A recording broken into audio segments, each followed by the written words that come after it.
ചില എന്ന് പറഞ്ഞവർ ഇന്നത്തെ സുവിശേഷത്തിൽ നമ്മൾ വായിച്ചിട്ട് ധൂർത്തപുത്രന്റെ ഉപമയാണ്. നമ്മൾ ഒരുപാട് തവണ വായിച്ച് ധ്യാനിച്ചിട്ടുള്ള ഒരു ഉപമയാണ്.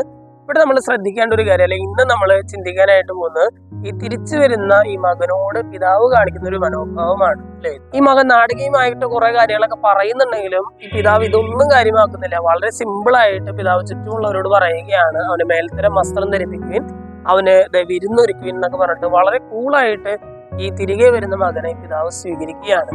ഈ ഒരു മനോഭാവം നമുക്ക് ഉണ്ടോ എന്നാണ് നമ്മൾ ചിന്തിക്കേണ്ടത്. ഇന്നത്തെ ലേഖനഭാഗത്തിൽ പൗലോസ്ലീഹ പറയുന്നുണ്ട്, ദുഃഖിപ്പിച്ചവൻ ഒരു പരിധി വരെ നിങ്ങൾ എല്ലാവരെയുമാണ് ദുഃഖിപ്പിച്ചത്, എന്നാലും അവൻ അഗാധ ദുഃഖത്തിൽ ഉൾപ്പെടാതിരിക്കാൻ വേണ്ടി നിങ്ങൾ എല്ലാവരും അവനോട് ക്ഷമിക്കണമെന്നൊക്കെ പറയുന്നുണ്ട്. അതായത് ഒരാള് തിരികെ വരുന്ന സമയത്ത് ഒരു പാപത്തിൽ നിന്നാകട്ടെ അല്ലെങ്കിൽ അകന്നു പോയ ഒരാള് തിരികെ വരുമ്പോഴാകട്ടെ, പൗലോസ്ലീഹയും ഇന്നത്തെ സുവിശേഷത്തിൽ നമ്മൾ കാണുന്നൊരു കാര്യം തന്നെയാണ്, ഒരാള് തിരികെ വരുന്ന സമയത്ത് അവനോടുള്ള നമ്മുടെ മനോഭാവം എന്താണ് അല്ലെ. അതായത് ഒരു പാപിയായ മനുഷ്യൻ അല്ലെങ്കിൽ ദുശീലം ഉണ്ടായിരുന്ന ഒരു മനുഷ്യൻ അവൻ തിരികെ മാനസാന്തരപ്പെട്ട് വരുന്ന സമയത്ത് അവനോടുള്ള നമ്മുടെ മനോഭാവം എന്താണ്. ഇന്നത്തെ ദിവസം നമ്മൾ ചിന്തിക്കുന്നത് അതാണ്.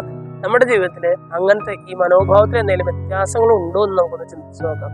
അങ്ങനെ തിരികെ പശ്ചാത്തപിച്ച് വരുന്ന ഒരു പാപിയോട് ദൈവം കാണിക്കുന്നത് പോലെ തന്നെ അനുകമ്പയോടെ പ്രവർത്തിക്കാനുള്ള കൃപയ്ക്കായിട്ട് നമുക്ക് പ്രാർത്ഥിക്കാം.